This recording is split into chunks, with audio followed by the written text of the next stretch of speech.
अस्सलाम वालेकुम स्टूडेंट्स, कैसे हैं आप लोग।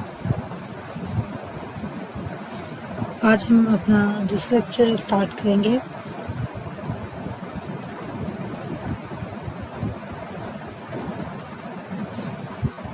आज हम डिस्कस करेंगे क्लासिफिकेशन ऑफ साइकोलॉजी। ये क्लासिफिकेशन भी कहलाती हैं।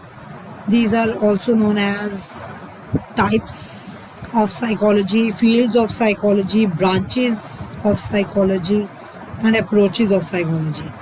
तो आप इनको क्लासिफिकेशन ऑफ साइकोलॉजी भी कह सकते हैं, फील्ड्स ऑफ साइकोलॉजी भी कह सकते हैं, अप्रोचेज ऑफ साइकोलॉजी भी कह सकते हैं, ब्रांचेज ऑफ साइकोलॉजी भी कह सकते हैं और टाइप्स ऑफ साइकोलॉजी भी कह सकते हैं। ठीक है, वैसे तो ये बहुत सारी इसकी फील्ड्स हैं, बहुत सारी ब्रांचेज हैं, लेकिन मैं आपको कुछ जो इम्पोर्टेंट हैं वो करवाऊंगी और वो भी हम ब्रीफली मतलब इंट्रोडक्शन लेते जाएंगे इन सब ब्रांचेस का, ताकि हमें नो हाउ हो जाए कि इन ब्रांचेस में क्या होता है।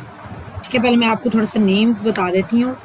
Clinical psychology, abnormal psychology, educational psychology, developmental psychology, personality psychology, evolutionary psychology, cognitive psychology, behavioral psychology, social psychology, forensic psychology, social psychology, health psychology, industrial psychology, occupational psychology, neuropsychology, experimental psychology, military psychology, cross-cultural psychology, environmental psychology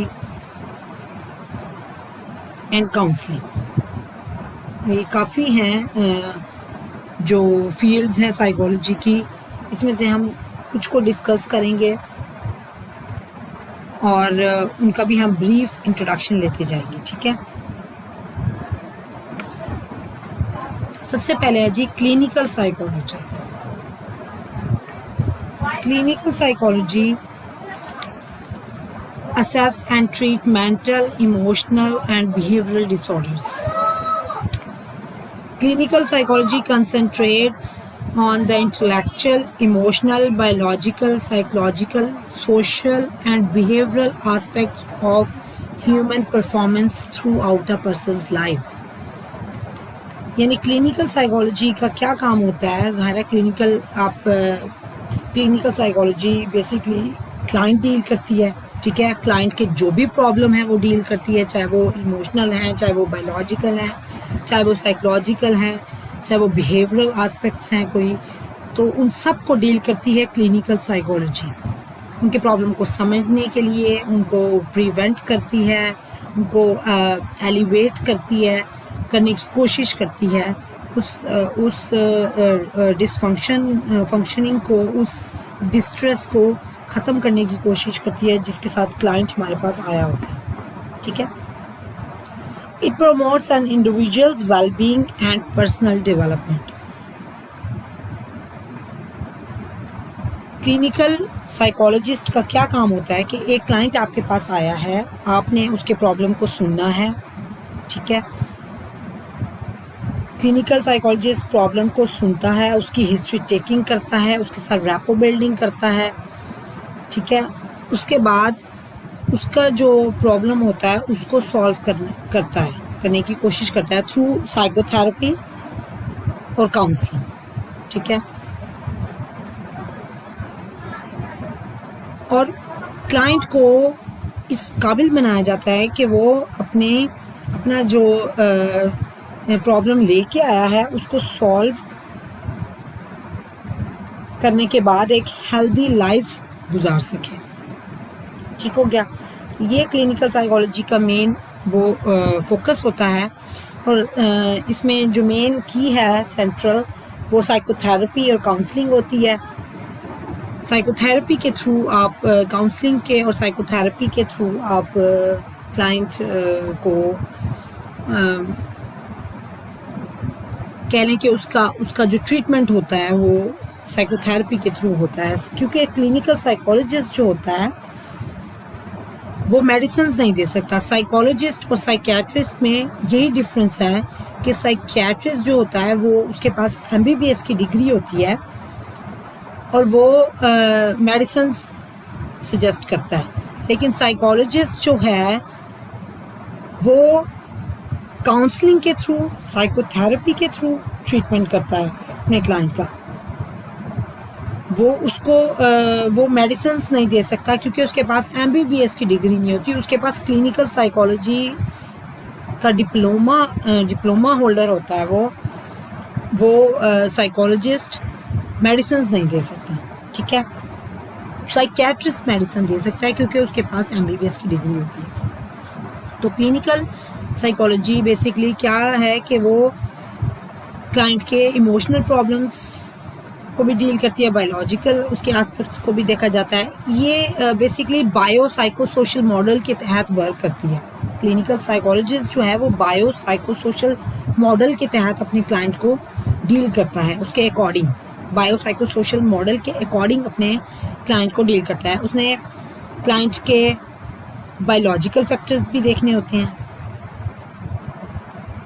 psychological factors भी देखने होते हैं और social factors भी देखने होते हैं। For example एक क्लाइंट आपके पास आया है, ठीक है, साइकोलॉजिस्ट के पास एक क्लाइंट आया है जी, वो क्लेम बच्चा मतलब फैमिली लेके आई है अपने बच्चे को कि ये इसकी जो स्टडीज़ में परफॉर्मेंस है वो अच्छी नहीं है, ये स्कूल या कॉलेज नहीं जाता, इसको हम भेजते हैं तो ये कहीं और चला जाता है, तो ये स्टडीज़ पे ध्यान नहीं देता।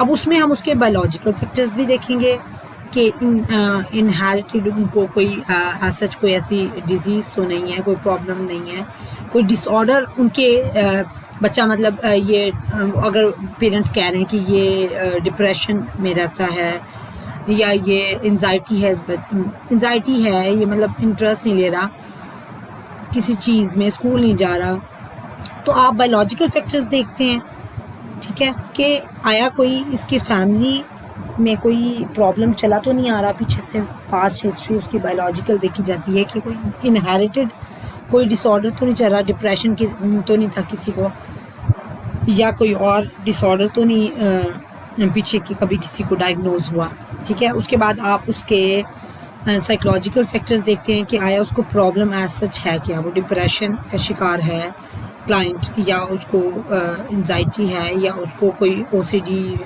की सिम्टम्स आ रही हैं, स्किज़ोफ्रेनिया की खुदा न खास्ता कोई सिम्टम्स आ रही हैं, मतलब ये डिसऑर्डर्स हैं ये सारे। तो ये साइकोलॉजिकल फैक्टर्स देखे जाते हैं कि बच्चा मतलब कैसा बिहेव कर रहा है घर पे, चीज़ों किसी मतलब लड़ रहा है घर वालों से का कहना नहीं मान रहा, चीज़ें तोड़ रहा है, तो ये सारे साइकोलॉजिकल फैक्टर्स और बिहेवियरल फैक्टर्स में आ जाते हैं। उसके बाद आप इसके सोशल फैक्टर्स देखते हैं कि घर वालों का, फैमिली का उसके साथ इंटरेक्शन कैसा है, रिलेशनशिप कैसा है, क्लाइंट का अपने फैमिली के साथ इंटरेक्शन कैसा है, अपने फ्रेंड्स के साथ, अपनी पीयर ग्रुप के साथ इंटरेक्शन उसका कैसा है, उसका सिबलिंग्स के साथ अपना बिहेवियर कैसा है। तो ये सारी चीज़ें फैक्टर्स को आप देख के मद्देनज़र रखते हुए फिर आप क्लाइंट को डील करते हैं। तो इन सब चीज़ों पे फोकस करती है क्लिनिकल साइकोलॉजी। नेक्स्ट है जी cognitive psychology. Cognitive psychology investigates internal mental process such as problem solving, memory, learning and language. Cognitive process कौन से होते हैं? Perception, आपकी memory, आपकी thinking, emotions, ये सारे क्या हैं? Cognitive process. It study human perception, thinking, emotions and memory. Cognitive psychology also focus on reasoning, judgment and decision making.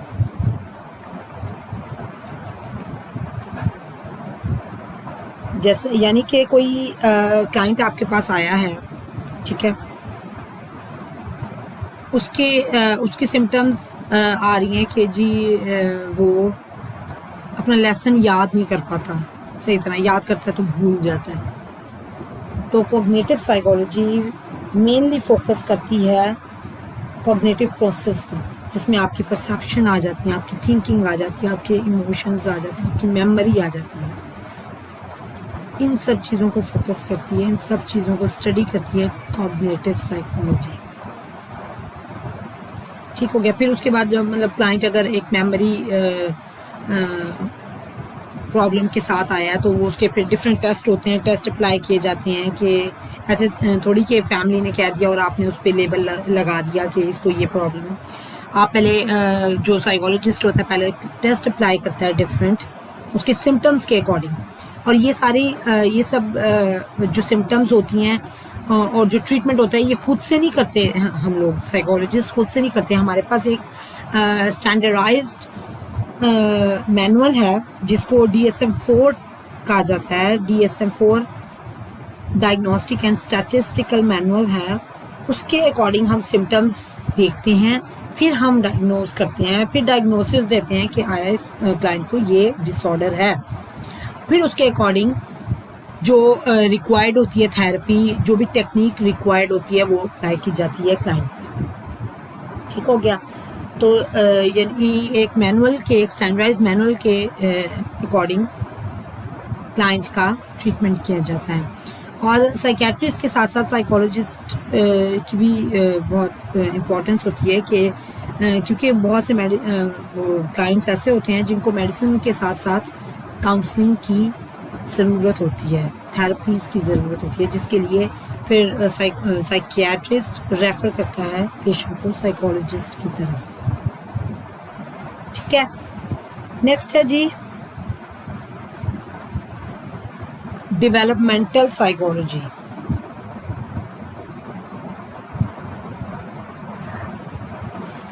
Cognitive psychology ये क्लियर, अगर इसमें कुछ ना समझ आए तो बता देना मुझे, मैं आपको व्हाट्सएप पे दोबारा एक्सप्लेन कर दूंगी। उसके बाद है जी डेवलपमेंटल साइकोलॉजी। डेवलपमेंटल साइकोलॉजी क्या करती है जी? डेवलपमेंटल साइकोलॉजी छोटे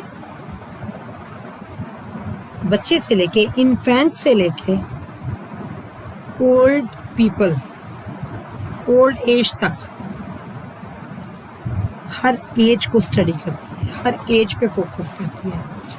उस एज में छोटे इन्फेंट से लेके ओल्ड एज तक जो भी प्रॉब्लम्स आ रहे हैं, बिहेवियरल, इमोशनल, साइकोलॉजिकल, उन सब को डील करती है डेवलपमेंटल साइकोलॉजी।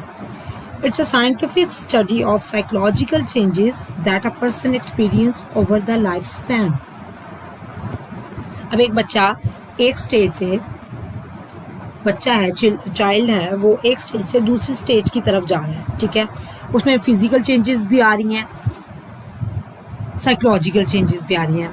अब एक बच्चे में बॉडीली चेंजेस आ रही हैं, बॉयज़ में, गर्ल्स में फिजिकल चेंजेस आती हैं, तो वो समटाइम्स वो कॉज करती हैं साइकोलॉजिकल डिस्ट्रेस को। बच्चे परेशान हो जाते हैं कि हमारे साथ ये क्या हो रहा है, उन्हें नहीं पता होता कि ये एक नेचुरल चीज़ है।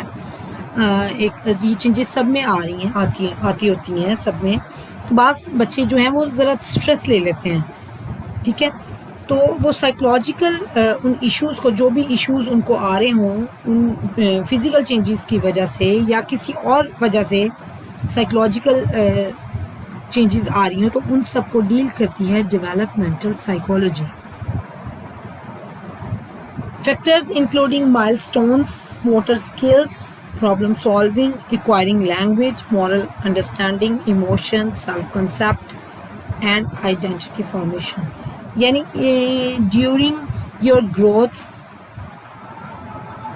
जो भी प्रॉब्लम्स फेस करने पड़ते हैं, जो भी प्रॉब्लम्स आपको आपकी लाइफ में आ रहे होते हैं, उन सबको डेवलपमेंटल साइकोलॉजी स्टडी करती है। माइलस्टोन्स क्या होते हैं? माइलस्टोन्स, एक बच्चा है, इन्फेंट होता है, वो आहिस्ता आहिस्ता अपने एक स्टेप से दूसरे स्टेप की तरफ चलता है।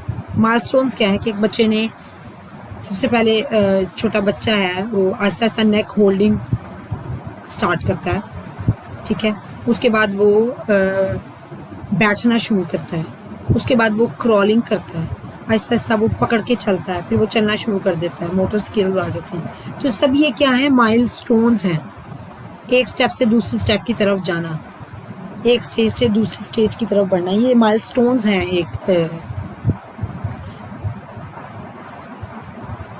तो उसके बाद जब बच्चा एक स्टेज से दूसरी स्टेज की तरफ चला गया, मोटर स्किल्स आ गए, उसके बाद वो टीन एज में आ गया, वहाँ उसको जो प्रॉब्लम फेस करने पड़ते हैं उनको भी डेवलपमेंटल साइकोलॉजी डील करती है। उसके बाद फिर आप कॉलेज में जाते हो, स्कूल में जाते हो पहले, फिर कॉलेज में जाते हो। सबसे पहले बच्चा जब स्कूल जाता है तो वो एकदम से घबरा जाता है। बच्चा रोता क्यों है स्कूल जाते हुए? क्योंकि वो एक फियर सा उसको फील होता है कि वो एकदम से इतने सिक्योर्ड इन्वायरमेंट से, इतने पैम्पर्ड इन्वायरमेंट से एकदम से वो इतने खुले इन्वायरमेंट में चला गया, वो अपने आप को इनसिक्योर फील करता है।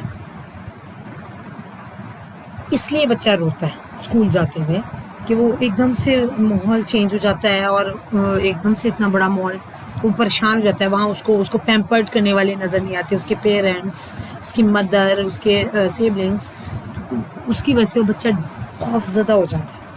तो उन सबको एक साइकोलॉजिस्ट होते हैं, डेवलपमेंटल साइकोलॉजिस्ट भी होते हैं, चाइल्ड साइकोलॉजिस्ट होते हैं, जो कि इन चीज़ों को डील करते हैं। ठीक हो गया। उसके बाद फिर जैसे आप फर्दर आगे स्टेजेस पे जाते हैं, हर स्टेज के अपने प्रॉब्लम्स होते हैं, हर स्टेज के अपने प्रॉब्लम्स हर स्टेज के अपने होते हैं, हर स्टेज के अपने क्यूरीज होती हैं, तो उन सबको सॉल्व करती जाती है डेवलपमेंटल साइकोलॉजी। ठीक हो गया। उसके बाद है जी हेल्थ साइकोलॉजी। हेल्थ साइकोलॉजी क्या है जी? Health psychology is also called behavioural medicine और मेडिकल साइकोलॉजी। हेल्थ साइकोलॉजी को बिहेवियरल मेडिसिन भी कहा जाता है और मेडिकल साइकोलॉजी भी कहा जाता है। ठीक है। अब हेल्थ साइकोलॉजिस्ट का काम क्या होता है? It observes how behavioural, biological and social factors influence illness and health. एक जो फिजिशियन होता है, आप फिजिशियन के पास जाते हैं, वो डील करता है आपकी डिजीज को। ठीक है। डिजीज की कॉज को, डिजीज को देखा, मेडिसिन दे दी डॉक्टर ने, चलें जी। लेकिन हेल्थ साइकोलॉजिस्ट का काम होता है कि वो आपके ओवरऑल एस्पेक्ट्स को देख रहा होता है, ओवरऑल पर्सनालिटी को वो देख रहा होता है कि इसको पेशेंट आया, उसको कोई बीमारी है, फॉर एग्जांपल हाइपरटेंशन है या डायबिटीज का पेशेंट है कोई, तो वो हेल्थ साइकोलॉजिस्ट देखता है कि इसके पीछे क्या रीज़न है, बायोलॉजिकल फैक्टर्स क्या हैं, कि इनहेरिटेड भी हो सकती है हाइपरटेंशन और डायबिटीज़, इनहेरिटेड भी हैं जी, पीछे फोर फादर्स को थी, मदर को भी थी, फादर को थी, इसीलिए हो गई मुझे भी डायबिटीज़। उसके साथ साथ वो सोशल फैक्टर्स को भी देख रहा होता है कि आया घर में कोई टेंशन है, घर वालों से रिलेशनशिप कैसा है, घर में कोई इश्यू हुआ है, बाहर पीयर ग्रुप के साथ, पीयर ग्रुप कहते हैं फ्रेंड्स को, सिबलिंग्स कहते हैं बहन भाइयों को, सिबलिंग्स के साथ कोई मतलब कोई लड़ाई झगड़ा हुआ है जिसकी टेंशन ले ली, या बाहर पीयर ग्रुप के साथ मतलब कोई प्रॉब्लम हो गया है, कोई इश्यू हो गया जिसकी वजह से इस पेशेंट ने टेंशन ली है। तो हेल्थ साइकोलॉजिस्ट का क्या काम होता है कि वो हर फैक्टर पे फोकस कर रहा होता है कि अगर कोई प्रॉब्लम, कोई बीमारी हुई है तो उसके पीछे क्या रीजंस हैं। अच्छा, उसके बाद हेल्थ साइकोलॉजिस्ट ना सिर्फ इन फैक्टर्स को फोकस कर रहा होता है, वो उनका पेशेंट का सोशो इकोनॉमिक स्टेटस भी देख रहा होता है, एजुकेशन, उसका बैकग्राउंड, उसका फैमिली सिस्टम, फैमिली हिस्ट्री, सब कुछ लेता है जो कि उसके डिजीज़ को इन्फ्लुएंस कर रही होती है। ठीक है। इन सब फैक्टर्स पे फोकस करता है एक हेल्थ साइकोलॉजिस्ट। उसके बाद डॉक्टर ने मेडिसिन सजेस्ट कर दी, तो डॉक्टर ने मेडिसिन सजेस्ट कर दी, उसके बाद हेल्थ साइकोलॉजिस्ट यहाँ ये भी वर्क करता है, ये भी फोकस करता है कि आया पेशेंट जो है उन इंस्ट्रक्शंस को कितना कंप्लायंस कर रहा है। ठीक है। कितना अडेरेंस उसमें है, वो कितना फॉलो कर रहा है उस प्रिस्क्रिप्शन को, वो मेडिसिन आया रेगुलर ले रहा है या नहीं, वो मेडिसिन जितनी दफ़ा डॉक्टर ने कहा है दिन में उतनी दफ़ा ले रहा है, और जब तक डॉक्टर ने कहा है वो उसको रेगुलर खा रहा है या नहीं।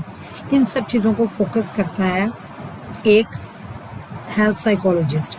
Health psychologist usually work alongside other medical professionals in clinical settings, और ये काम करते हैं डॉक्टर्स के साथ। अच्छे हॉस्पिटल्स में एक हेल्थ साइकोलॉजिस्ट लाजमी होता है।